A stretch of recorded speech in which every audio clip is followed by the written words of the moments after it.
ఎట్లా చేసుకున్నారులా తెలుగు కొత్తేడాది పండుగ?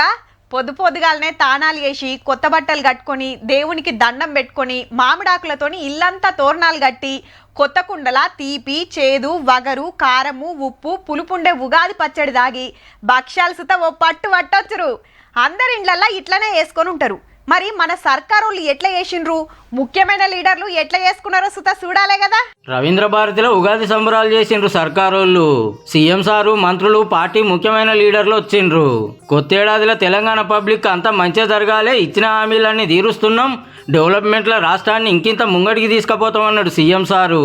బట్టి విక్రమార్క గారు ప్రవేశపెట్టిన బడ్జెట్ ఉగాది పండుగ షడ్రుచులతో కూడుకున్న ఏదో విధంగా అయితే ప్రసాదం అందించిండ్రో, బట్టి విక్రమార్క గారు ప్రవేశపెట్టిన బడ్జెట్ కూడా అదే విధంగా షడ్రుచులతో ఉన్నదని చెప్పి నేను భావిస్తున్నాను. నేను మా ఉప ముఖ్యమంత్రి వర్యులు బట్టి విక్రమార్క గారు జోడెద్దులాగా రాష్ట్రాన్ని అభివృద్ధి పదం వైపు నడిపించడానికి నిరంతరం ప్రయత్నం చేస్తున్నారు. అటెనక గవర్నమెంట్కి ఏడు ఎట్లుండేది అయ్యవారు పంచాంగం చెప్తే గులాబీ భవన్లో బీఆర్ఎస్ పరిస్థితి ఎట్లుండేది పంచాంగం విన్నాడు రామన్న.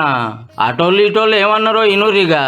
రేవంత్ రెడ్డి గారిది కన్యా రాశి, పదవి గండాలు ఎక్కువగా ఉండడానికి ఖచ్చితంగా అవకాశం. పాలకులకు సమర్థవంతమైన ప్రజారంజక పరిపాలన ఈ సంవత్సరం మనకు సూర్యనారాయణ శక్తితో గౌరవ ముఖ్యమంత్రి వర్యులు మనకు అందజేస్తారు. కేసీఆర్ గారి అష్టమ స్థానంలో ఉన్న శనీశ్వరుని యొక్క ఇబ్బంది పోతుంది. మళ్ళీ కూడా తిరిగి ఆ యొక్క కేసీఆర్ గారు ఖచ్చితంగా ముఖ్యమంత్రిగా పట్టం పట్టడానికి అవకాశం ఉండేటువంటి సంవత్సరం ఇది. మరి గౌరవనీయులైనటువంటి ముఖ్యమంత్రి వర్యుల వారిది విపరీతమైన నరఘోష వారిని కొంత కదిలించి వేస్తూ ఉంటుంది. బీఆర్ఎస్ పార్టీది కూడా ధనుర్రాశే. ఏ యొక్క ఎన్నికలు కానీ వచ్చేటువంటిది ఈ యొక్క బీఆర్ఎస్ పార్టీయే. ఈ సంవత్సరంలో ఆర్థిక భారంగానే ఉంటుంది. ఎన్ని ఇబ్బందులు వచ్చినప్పటికీ ప్రజారంజక పరిపాలన గౌరవ ముఖ్యమంత్రి వర్యులు మనకు అందజేస్తారు. రైతులను పట్టించుకునేటువంటి స్థితి ఉండదు. అతివృష్టులు కూడా కొంత ఎక్కువగా ఉండడానికి అవకాశం ఉన్నటువంటి సంవత్సరం. వర్షాలకు ఇబ్బంది లేదు. తెలంగాణ రాష్ట్రంలో ఖచ్చితంగా వర్షాలు బాగా పడతాయి. బ్రహ్మాండంగా అనేకమైనటువంటి పంటలు పండుతాయి. రియల్ ఎస్టేట్ వ్యాపారం చేసేవారు చాలా జాగ్రత్తగా చేయాలి.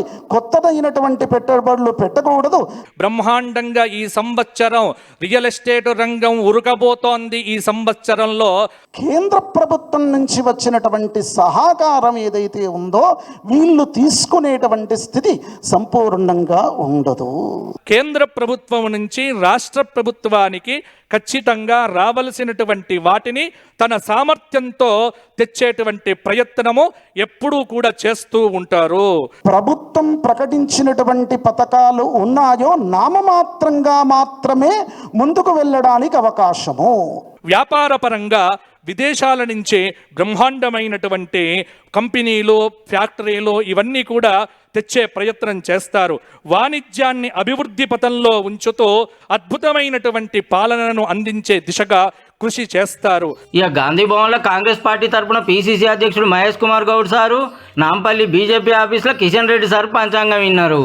మోడీ గారి నాయకత్వంలో అన్ని రకాలుగా దేశం ముందుకెళ్లాలని, మంచి వర్షాలతో, పాడి పంటలతో, సుఖ సంతోషాలతో ఉండాలని క్యాంప్ ఆఫీసులలో ఎమ్మెల్యేలు ఉగాది పండుగ చేసి పంచాంగం విన్నారు.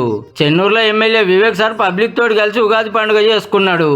గ్రామాలు తిరిగినప్పుడు అందరు కూడా ఇదే చెప్పినారు, సార్ మాకు 500 రూపాయలు గ్యాస్ వస్తుంది, 200 యూనిట్లు ఫ్రీ వస్తున్నాయి, ఇంకా చాలా మందికి ఇక్కడ ఎవరికైతే అవసరాలు ఉన్నాయో వాళ్ళందరికీ కూడా ఎల్ఓసి ఇవ్వడం జరిగింది. తెలంగాణ అంతటా గుళ్ళల్లో పూజలు జరిగినాయి. పంతుళ్ళు పంచాంగాలు చూస్తే ఈ ఏడు ఆమ్దాని, అప్పులు, గౌరవం, అవమానం చూపించుకుంటారు భక్తులు. కొత్తేడాదిలో అందరికీ మంచి జరగాలని కోరుకుంటా అందరికీ మళ్ళోపారి ఉగాది శుభాకాంక్షలు. ఆదివారం నాడు తెలంగాణలో చుక్కా ముక్కా ముట్టుకోకపోతే బ్రహ్మాండంగా ఉండబోతోంది.